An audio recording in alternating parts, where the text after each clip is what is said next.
சோமநாத சுவாமி திருக்கோயில், பழையாறை, வடதாளி, கும்பகோணம்.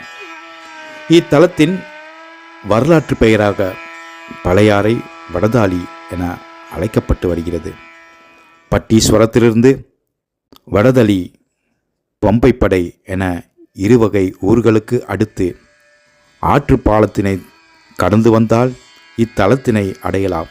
இத்தலத்தில் வீற்றிருக்கும் இறைவன் சோமேஸ்வரர் என்றும் தர்மபுரீஸ்வரர் என்றும் அழைத்து வருகிறார்கள். இறைவியின் பெயரோ சோம கமலாம்பிகை ஆவாள். இத்தலத்தில் அமைந்துள்ள தீர்த்தம் சோம தீர்த்தம் என அழைக்கப்பட்டு வருகிறது. ஸ்தல விருட்சமாக நெல்லி மரம் காணப்படுகிறது. அக்காலத்தில் சைவர்களுக்கும் சமணர்களுக்கும் பெருவாதங்கள் ஏற்பட்டு வந்தன. தமிழகத்தில் சமணர்கள் பெருவாரியாக விஸ்தலம் அடைந்து காணப்பட்டார்கள். இதன் காரணமாக சமணர்களின் கீழ் இவ்வூரானது கட்டுப்பாட்டில் வந்தது. ஆலயம் பூமிக்கடியில் மூடப்பட்டது. திருநாவுக்கரசர் இங்கு வந்தபோது ஏதோ ஒரு சக்தி இருப்பதை உணர்ந்தார். அதனை அறியும் பொருட்டு ஊரிலுள்ள மக்களிடம் விசாரித்த போது அவர்கள் பூமிக்கடியில் கோயில் புதைக்கப்பட்டதாக கூறினார்கள்.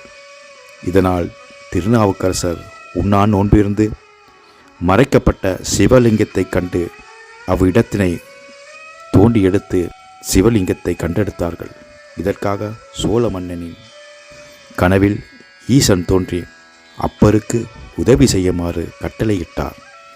இதன்பின் கண்டுபிடிக்கப்பட்ட லிங்கத்தை ஆகம விதிப்படி பூஜைகள் பல செய்து மீண்டும் பிரதிஷ்டை செய்யப்பட்டது.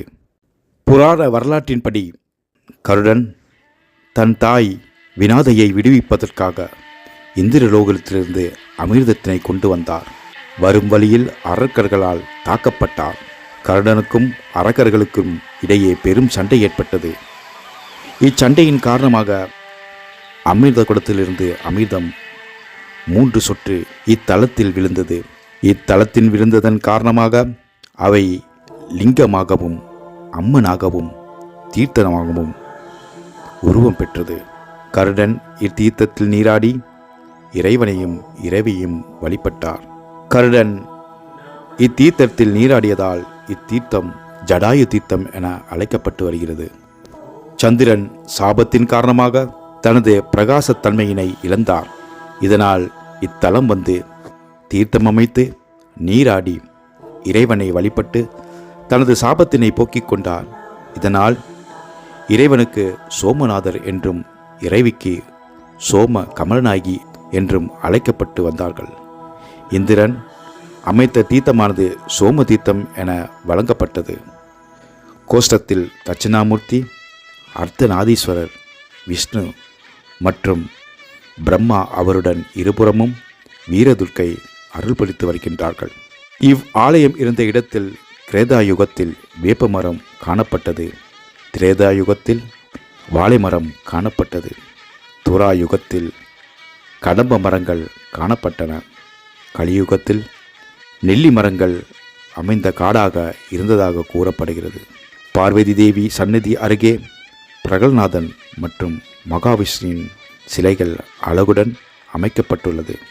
சோழர்களின் காலத்தின் போது இப்பழையறையில் குந்தவை பிராட்டியாரால் அருள்மொழிவர்மனான ராஜராஜன் சோழன் வளர்க்கப்பட்டார். இவ்வூர் சோழர்களின் தலைநகரமாகவும் அதன்பின் 2 தலைநகரங்களில் இதுவும் ஒன்றாகவும் காணப்பட்டது. முருகன் சன்னதி, பைரவர் சன்னதி, சூரியன் சன்னதி, சந்திரன் சன்னதி, சேக்லாருடன் நால்வர்கள் சன்னதி, மங்கை கரசி நாயனார், கைலாசநாதனார் சன்னதி, சண்டிகேஸ்வரர் சன்னதி மற்றும் நவக்கிரகங்கள் சன்னதி சுற்றில் காணப்படுகின்றன. நவக்கிரகங்கள் மற்றும் லிங்கங்களும் வரிசையாக அமைந்திருப்பது ஒரு வித்தியாசமான காட்சியாக காணப்படுகிறது. இராவணன் கைலாசநாதரை தலைக்கு மேல் சுமந்து இருக்கும் சிலையானது அற்புதமாக வடிவமைக்கப்பட்டுள்ளது. இக்கோயிலை சோழ மன்னன் செங்கோற்சோழனால் கட்டப்பட்டதாக கூறப்படுகிறது.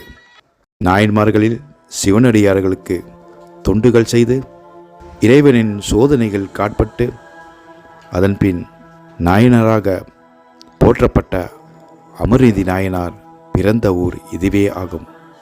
இவ்வூரில் சோழரின் மகளாக பிறந்து கூன் பாண்டியன் என அழைக்கப்படும் நின்ற சிறு நெடுமாறன் பாண்டியனுக்கு மனைவியான மங்கையர்க்கரசியார் பிறந்த ஊர் இதுவே ஆகும். பாண்டிய நாட்டில் சைவ சமயம் மங்கி சமண சமயம் தலைத்தோங்கிய காலம் அது. மன்னனும் மக்களும் சமண சமயத்தையே கடைபிடித்து வந்தார்கள். மீண்டும் சைவம் தலைத்தோங்குவதற்காக அமைச்சர் குலச்சியாருடன் ஆலோசனை நடத்தி திருஞான சம்பந்தரை குலச்சிறையார் சந்தித்து மதுரைக்கு வரவழைத்து சமணர்களுடன் பலவிதமான வாதங்களில் போட்டியிட்டு அதில் வெற்றி பெற்று மீண்டும் பாண்டிய நாடு சைவ சமய நாடாக மாற்றிய பெருமை பாண்டிமா தேவியான மங்கையர்க்கரசியாரையே சாரும். இதனால் இவ்வூர் மங்கையர்க்கரசி நாயனாரை பற்றி அவரை பெருமைப்படுத்துவதற்காக இக்கோயிலில் அவருடைய திருவுருவச் சிலை காணப்படுகிறது.